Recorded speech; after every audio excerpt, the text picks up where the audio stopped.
नमस्कार, good morning. मैं हूं मीनू शर्मा। स्वागत करती हूं आपका personal finance bulletin money morning में, जहां मिलती हैं आपको आपकी जेब और जिंदगी से जुड़ी हर छोटी बड़ी खबर विस्तार से। तो चलिए बिना देर करे फटाफट शुरू करते हैं आज का खबरों का सिलसिला। अब आपकी लोन की ईएमआई बढ़ जाएगी। क्यों? क्योंकि भारतीय स्टेट बैंक ने विभिन्न अवधियों के लिए अपनी एमसीएलआर को बढ़ा दिया है। आरबीआई ने लगातार 5वीं बार रेपो दर 6.5 पर स्थिर रखने के बाद एसबीआई ने एमसीएलआर बढ़ाने का फैसला किया है। एसबीआई की नई दरें तत्काल प्रभाव से लागू हो गई हैं। 1 और 3 महीने वाली एमसीएलआर 8.20%, 6 महीने वाली एमसीएलआर 8.55% और 1 साल वाली एमसीएलआर 8.65% होगी। होम, कार और पर्सनल जैसे अधिकांश उपभोक्ता लोन की ब्याज दर 1 साल वाली एमसीएलआर से ही तय होती है। इससे अब मौजूदा और नए दोनों तरह के होम, कार और पर्सनल लोन की ईएमआई बढ़ जाएगी। लोगों के बीच अब बैंक लॉकर का आकर्षण कम हो रहा है। लोकल सर्किल के एक सर्वे के मुताबिक आधे से ज्यादा बैंक लॉकर ग्राहकों ने हाल के दिनों में अपने बंद कर दिए हैं या फिर बोझिल केवाईसी जरूरतों और शुल्क बढ़ने के कारण लॉकर बंद करने पर विचार कर रहे हैं। सर्वे में ये पता चला है कि ऐसे कई ग्राहक हैं जो इन समस्याओं के कारण लॉकर के आकार को कम करने की योजना बना रहे हैं। 11,000 लोगों के बीच किए गए सर्वे में 36% लोगों ने अपने बैंक लॉकर बंद कर दिए हैं। 16% ने कहा है कि वो छोटे आकार के बैंक लॉकर में शिफ्ट होने की योजना बना रहे हैं। 4% बैंक ग्राहक अपना लॉकर बंद करने पर विचार कर रहे हैं। सरकार के तमाम प्रयासों के बावजूद देश की करीब 95% जनता के पास बीमा जैसी महत्वपूर्ण सुरक्षा नहीं है। राष्ट्रीय बीमा अकादमी की रिपोर्ट के मुताबिक निम्न और मध्यम आय वर्ग के 84% लोगों के पास बीमा नहीं है। तटीय क्षेत्रों और दूसरी तीसरी श्रेणी के शहरों में 77% लोग बीमा सुरक्षा से वंचित हैं। रिपोर्ट के मुताबिक देश में 73% लोगों के पास हेल्थ बीमा नहीं है। इस दिशा में सरकार, गैर सरकारी संगठनों और इंडस्ट्री के बीच सहयोग बढ़ाने की जरूरत है। भारतीय रेलवे ने वेटिंग लिस्ट खत्म करने के लिए 1 लाख करोड़ रुपए का प्लान बनाया है। पैसेंजर ट्रैवल सेगमेंट में बढ़ती डिमांड को पूरा करने के लिए भारतीय रेलवे अगले कुछ सालों में 1 लाख करोड़ रुपए से नई ट्रेनें खरीदेगा। रेल मंत्री अश्विनी वैष्णव ने कहा है कि पुरानी ट्रेनों को बदलने के लिए 7 से 8 हजार नई ट्रेनों की जरूरत है। इसके लिए अगले 4-5 सालों में टेंडर जारी किए जाएंगे। सरकार नई ट्रेन और ट्रैक के जरिए रेलवे को अपग्रेड करना चाहती है ताकि यात्रियों और माल ढुलाई के लिए अधिक ट्रेन उपलब्ध हो सके और ट्रेनों की ट्रिप में भी इजाफा हो सके। भारतीय रेलवे अभी रोजाना 10,754 ट्रेनों का संचालन करती है और वेटिंग लिस्ट को जीरो करने के लिए 3,000 नई ट्रेनें शुरू करने की योजना पर काम किया जा रहा है। Indian computer emergency response team ने सैमसंग मोबाइल फोन को लेकर एक चेतावनी जारी की है। रिस्पांस टीम का कहना है कि सैमसंग के कुछ मोबाइल फोन में सुरक्षा खामियां हैं जो इनके यूजर्स के लिए जोखिम खड़ी कर सकती हैं। ये खामियां साइबर हमलावर को सुरक्षा प्रतिबंधों को बाईपास करने, संवेदनशील जानकारी तक पहुंचने और टारगेटेड सिस्टम पर मनमाना कोड अप्लाई करने की अनुमति दे सकती हैं। एजेंसी ने कहा है कि सैमसंग मोबाइल फोन में कई तरह की खामियां हैं, जिससे Samsung Galaxy S23 series, Galaxy flip 5, Galaxy fold 5 और एंड्रॉयड वर्जन 11, 12, 13 और 14 रन होने वाले मोबाइल फोन सबसे ज्यादा प्रभावित होने की आशंका है।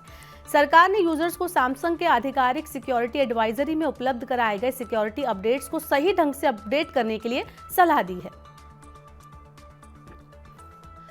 इस साल देश में वनस्पति तेल का आयात घटा है। इससे खाद्य तेलों की आपूर्ति प्रभावित होने से कीमतें बढ़ने का डर सता रहा है। नवंबर में वनस्पति तेल का आयात 25% घटकर 11.60 लाख टन रहा। एक साल पहले नवंबर 2022 में 15.45 लाख टन वनस्पति तेल का आयात हुआ था। तेल उद्योग के संगठन SEA ने बताया कि नवंबर में कुल वनस्पति तेल आयात में एडिबल ऑयल 11.48 लाख टन और नॉन एडिबल ऑयल 12,498 टन है। भारत दुनिया में वनस्पति तेल का प्रमुख खरीदार है और ये खाद्य तेल श्रेणी में रिफाइंड और कच्चे वनस्पति तेलों का आयात बड़ी मात्रा में करता है। कर्मचारी राज्य बीमा निगम ने अक्टूबर में ESI योजना के तहत 17,28,000 नए कर्मचारियों को जोड़ा है।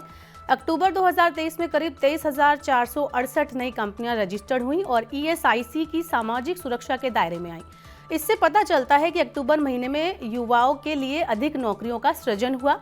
नए रजिस्ट्रेशन में 25 साल तक के 8.25 लाख कर्मचारी हैं। ये कुल कर्मचारियों का 47.76% है।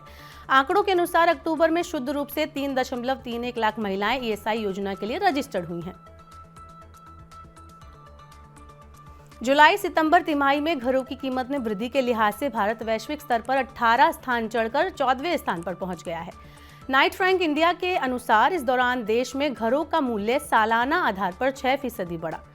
तुर्की सालाना आधार पर 89.2% मूल्य वृद्धि के साथ पहले स्थान पर है। इसके बाद क्रोएशिया, यूनान, कोलंबिया और उत्तरी मैसेडोनिया का स्थान है। महंगाई के बढ़े हुए स्तर, मजबूत घरेलू आर्थिक बुनियाद और अपने घर की बढ़ती आकांक्षा के चलते ब्याज लागत अधिक होने के बावजूद भारत के प्रमुख बाजारों में घरों की मांग बढ़ रही है। शहरीकरण और बुनियादी ढांचे के विकास से घरों की मांग को अतिरिक्त गति मिली है। घरेलू हवाई यात्रियों की संख्या नवंबर में 9% बढ़कर 1,27,00,000 से ज्यादा रही। नवंबर में किसी भी एयरलाइन कंपनी का ऑन टाइम परफॉर्मेंस स्कोर 80% से ज्यादा नहीं रहा। घरेलू एयरलाइन के ऑन टाइम परफॉर्मेंस की गणना 4 हवाई अड्डों बेंगलुरु, दिल्ली, हैदराबाद और मुंबई पर उनकी सेवाओं के आधार पर की जाती है। नवंबर में इंडिगो देश की सबसे बड़ी घरेलू एयरलाइन कंपनी बनी रही। इसकी बाजार हिस्सेदारी 61.8% रही।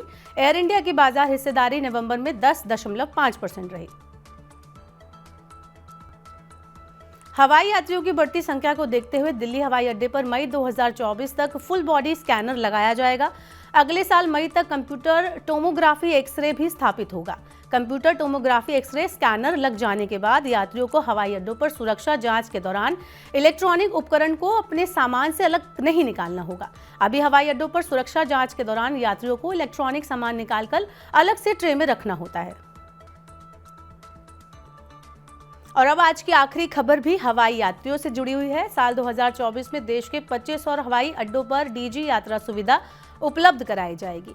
अभी घरेलू यात्रियों के लिए ये सुविधा 13 हवाई अड्डों पर उपलब्ध है। डीजी यात्रा फेशियल रिकॉग्नाइजेशन टेक्नोलॉजी हवाई अड्डों पर विभिन्न जांच बिंदुओं पर यात्रियों की संपर्क रहित और निर्बाध आवाजाही सुनिश्चित करती है। डीजी यात्रा सुविधा पहले चरण में 14 हवाई अड्डों पर और अगले साल दूसरे चरण में 11 हवाई अड्डों पर उपलब्ध कराई जाएगी। इससे डीजी यात्रा सुविधा वाले हवाई अड्डों की कुल संख्या बढ़कर 38 हो जाएगी। तो आज के मनी मॉर्निंग के बुलेटिन में बस इतना ही। अपने काम की जरूरी खबरें देखने और समझने के लिए सब्सक्राइब करें हमारे यूट्यूब चैनल को। वहीं पर्सनल फाइनेंस से जुड़ी खबरें अगर आप पढ़ना चाहते हैं तो हमारी वेबसाइट www.money9.com पर विजिट करें। यहाँ पर 7 भाषाओं में आपको पढ़ने और समझने को मिलेंगी पर्सनल फाइनेंस से जुड़ी तमाम बड़ी खबरें। वहीं खास कार्यक्रम आप देखना चाहते हैं तो Money9 के ऐप को जरूर डाउनलोड कर लिए। फिलहाल के लिए इस बुलेटिन में इतना ही। बने रहिए Money9 के साथ। नमस्कार।